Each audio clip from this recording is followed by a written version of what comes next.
They left. They pulled away. They convinced themselves they didn't need you. And for a while, it looked like they were right. From the outside, everything seemed simple. They moved on. They kept living. They acted unaffected. Maybe they even appeared happier, stronger, certain. Meanwhile, you were left standing in the silence they created, trying to understand what happened, trying to find the sentence you missed, the sign you ignored, the mistake you made. You replayed conversations, revisited memories, questioned your own reality. Because when someone leaves without explanation, your mind starts creating explanations of its own. And most of those explanations become weapons aimed directly at your heart. Maybe I was too much. Maybe I wasn't enough. Maybe I loved too deeply. Maybe I should have been different. But here's the truth nobody talks about. Avoidants don't always leave because they feel nothing. Sometimes they leave because they feel too much. Sometimes the connection reaches depths they never intended to visit. Your presence touched places inside them they spent years trying to keep buried. Parts of themselves they didn't want to see. Needs they didn't want to admit. Fears they didn't want to face. Wounds they didn't want to heal. You became a doorway. And on the other side of that doorway was everything they had spent a lifetime avoiding. The loneliness beneath their independence. The vulnerability beneath their confidence. The grief beneath their control. The child within them that learned long ago that needing people was dangerous. And when your love started illuminating those hidden rooms, they ran. Not because you weren't enough. Because what they felt around you was more intense than what they felt around anyone else. You awakened something. Something that could no longer stay asleep. The connection became a mirror. And mirrors can be terrifying when you've spent your entire life avoiding your own reflection. Because mirrors don't just reveal beauty. They reveal truth. They reveal the walls, the masks, the emotional armor, the stories people tell themselves to avoid feeling pain. And when an avoidant looks into a mirror like that, the instinct is often not to move closer. It's to look away, to escape, to regain control, to return to what feels familiar. Even if what feels familiar is loneliness, even if what feels familiar is emotional distance. What looked like rejection was often emotional self-protection. Not from you, from themselves, from the feelings they couldn't control, from the attachment they couldn't explain, from the vulnerability they weren't ready to carry. And while you were grieving the loss, something else was happening beneath the surface. Something neither of you could see. A seed had already been planted, a seed of awareness, a seed of remembrance, a seed that would continue growing in silence, long after the messages stopped, long after the distance appeared permanent. Long after they convinced themselves they had forgotten. Because some connections don't disappear. They simply go underground. And underground is where the deepest roots are formed.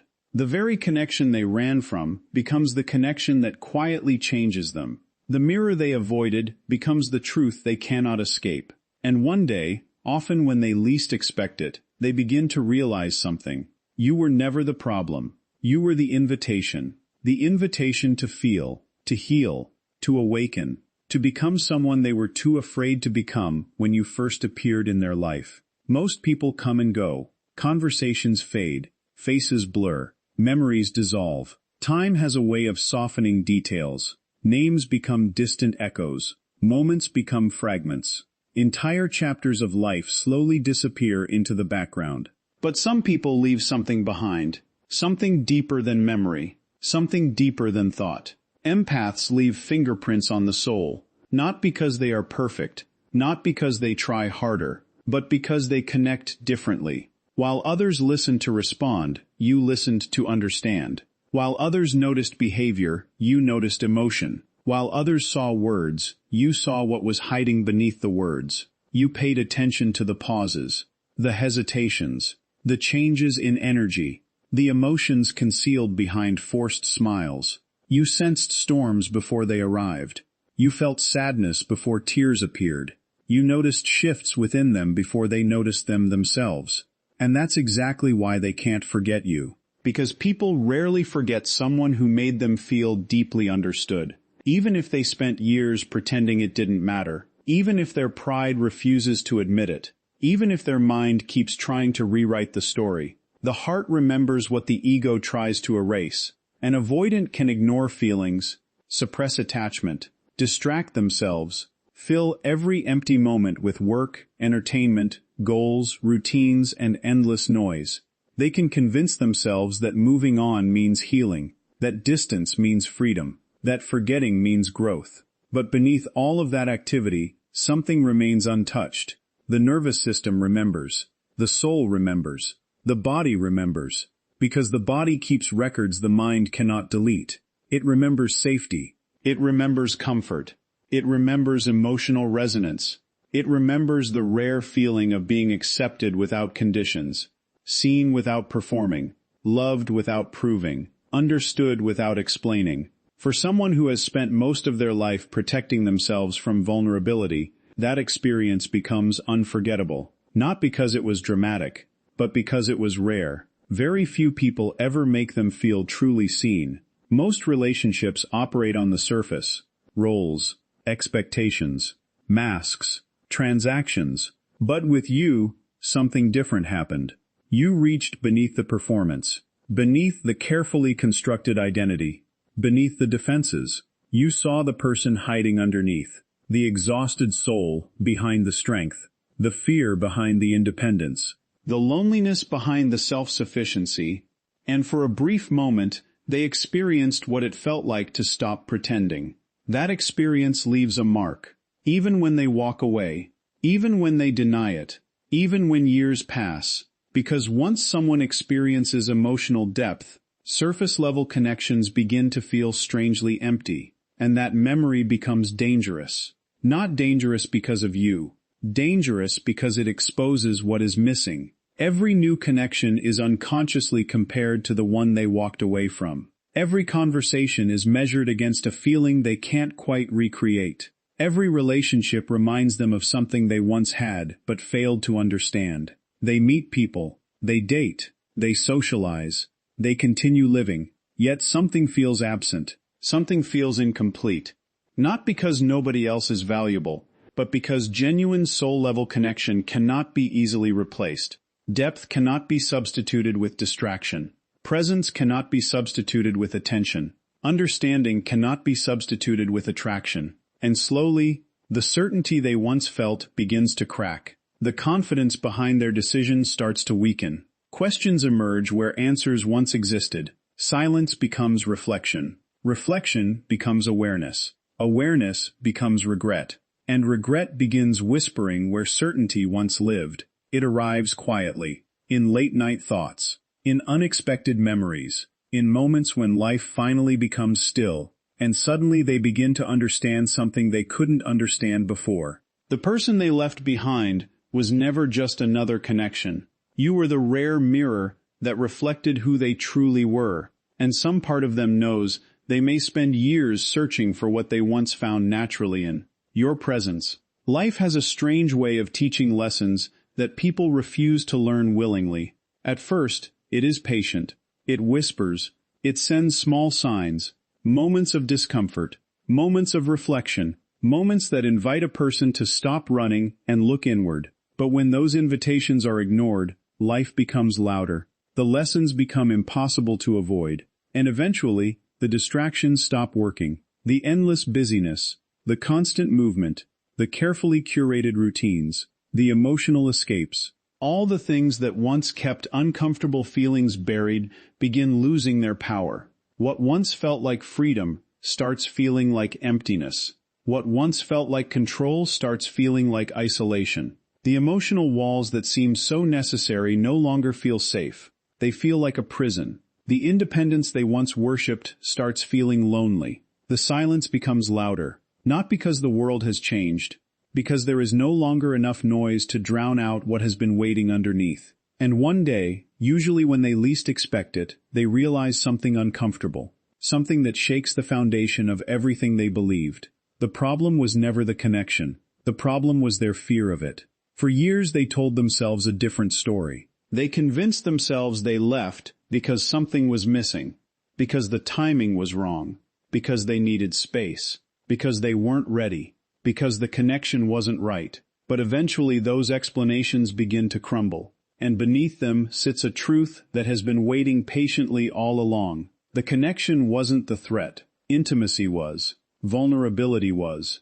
Being truly seen was. This is the moment most avoidants never expect. The moment they stop questioning your worth and start questioning their own decisions. The moment they begin looking backward instead of outward. The moment they see how much energy they spent running, how many opportunities they abandoned, how many conversations they avoided, how many chances for growth they sacrificed, how many genuine connections they lost simply to remain emotionally protected. And suddenly, what once felt like self-preservation starts looking a lot like self-sabotage. The realization is painful, because there is no one left to blame, no distraction left to hide behind, no convenient story left to tell, only truth, raw and undeniable. And once truth enters the room, everything changes.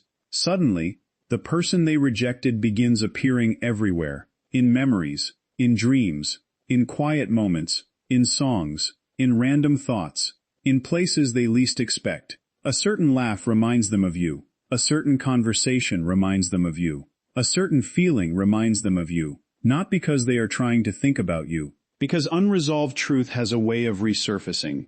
The mind can suppress, but the soul remembers. The heart remembers. And when life finally becomes quiet enough, those memories begin rising from the depths. Not to torment them, not to punish them, but to teach them. To reveal what they could not see before. Because this isn't about losing a person. It's about confronting the part of themselves that was too afraid to receive what they were given. Not because the universe is punishing them. Because truth always returns when the mind becomes quiet enough to hear it. And when that truth finally arrives, it carries a lesson that changes everything. The greatest loss was never the connection itself. The greatest loss was abandoning a chance to become the version of themselves that love was trying to awaken. And that realization echoes far louder than any goodbye ever could. Now comes the part you may not want to hear. Their realization changes nothing, at least not automatically, because many empaths secretly wait for this moment. They wait for the apology, the return, the confession, the validation, the proof that they were loved all along. But your healing cannot depend on someone else's awakening. Read that again. Your healing cannot depend on someone else's awakening, because if your freedom requires their realization, you are still emotionally trapped. The deepest lesson isn't that they finally see your value. The deepest lesson is realizing your value existed before they ever saw it.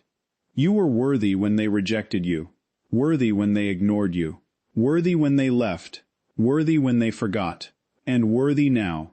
The empath's greatest transformation happens when they stop measuring their worth through another person's ability to recognize it. That is where true power begins. Not when they come back, when you no longer need them to. And this is where everything changes. Not when they come back, not when they apologize, not when they finally understand what they lost. Everything changes the moment you stop needing those things to happen. Because something unexpected happens when an empath finally releases attachment. Something sacred, something powerful, something that cannot be seen from the outside, but can be felt in every part of your being. Your energy returns home. For so long your energy was traveling outward, searching, chasing, wondering, analyzing, waiting, hoping. You replayed conversations. You searched for hidden meanings. You tried to solve a puzzle that was never yours to solve. You carried emotional weight that was never yours to carry. And without realizing it, pieces of your soul became scattered across places and people that could never truly hold them. But then something shifts, not all at once. Slowly, quietly, like the first light appearing before dawn. The energy once spent chasing begins returning to you. The energy once spent worrying begins nourishing you. The energy once spent waiting begins healing you. And as that energy returns, something inside you awakens. Your intuition sharpens. Your nervous system calms. Your mind becomes quieter. Your heart becomes clearer. Your spirit expands. For the first time in a long time, you are no longer looking outside yourself for answers. You are listening inward. And suddenly you become magnetic. Not because you are trying to attract anyone, not because you are playing games, not because you have mastered some secret formula. You become magnetic because you are finally aligned with yourself. Your soul is no longer divided. Your energy is no longer leaking through old wounds. Your worth is no longer dependent on someone else's ability to recognize it. And people can feel that, even from a distance. This is often the exact moment avoidants feel the loss most deeply. Not when they leave, not when they reject you, not when they convince themselves they made the right choice, but when your energy no longer reaches for them, when your soul closes the chapter, when your heart stops waiting at the door, when your spirit stops calling their name in the silence. Something changes. The connection they once took for granted is no longer available in the same way. The emotional doorway they assumed would remain open has quietly closed. And by then, you have changed. The version of you that begged for understanding no longer exists. The version of you that chased closure no longer exists. The version of you that needed validation no longer exists. The version of you that abandoned yourself for love no longer exists. That version had to disappear, because your soul was trying to become something greater. In its place stands someone new, someone stronger, someone calmer, someone who no longer confuses suffering with love, someone who understands a sacred truth, that real love was never meant to cost your peace, never meant to require self-betrayal, never meant to demand the abandonment of your own spirit. Real love does not ask you to shrink. Real love does not ask you to chase. Real love does not ask you to lose yourself to prove your devotion. So if an avoidant once rejected you, let that story teach you something beautiful. Not that they were the one who got away, not that your happiness depended on their return, but that their departure became the catalyst for your awakening. Because after they left, you met someone extraordinary. You, the version of you hidden beneath the attachment, the version of you buried beneath the waiting, the version of you your soul had been trying to reveal all along. And when you finally reach that place, a place beyond longing, beyond resentment, beyond waiting, beyond the need to be chosen, you discover something extraordinary. The love you spent years searching for in another person, the safety, the acceptance, the belonging, the peace. It was never missing. It was quietly waiting inside you all along. And in that moment, everything becomes clear. Their rejection did not break you. It revealed you. Their absence did not destroy your path. It redirected it. And that realization doesn't just heal your heart. It awakens your soul. It awakens the person you were always meant to become. And before you leave, remember this lesson. The most powerful shift in your life will happen the day you stop asking, "Why didn't they choose me?" and start asking, "Why was I willing to abandon myself just to be chosen?" Because the moment you ask that question, everything changes. You stop chasing people who cannot meet you where you stand. You stop confusing attention with love. You stop mistaking emotional hunger for soul connection. And you begin returning to the one person who has been waiting for you your entire life, yourself. That is the lesson most people spend decades avoiding. The people who reject you are not always your greatest loss. Sometimes they are your greatest teacher, because they force you to discover a truth that comfort never could. Your worth was never hiding in someone else's acceptance. It was hiding beneath your need for it. And when you finally understand that, you become unstoppable. Not because you never feel pain again, but because no rejection can convince you that you are unworthy. No abandonment can make you abandon yourself. No closed door can make you forget who you are. So if this story found you at the right moment, take this as your sign. Stop waiting for the person who left to come back and complete the chapter. Pick up the pen. Write the next page yourself. Because the greatest revenge is not making them regret losing you. The greatest victory is becoming so deeply connected to your own soul that losing them no longer means losing yourself.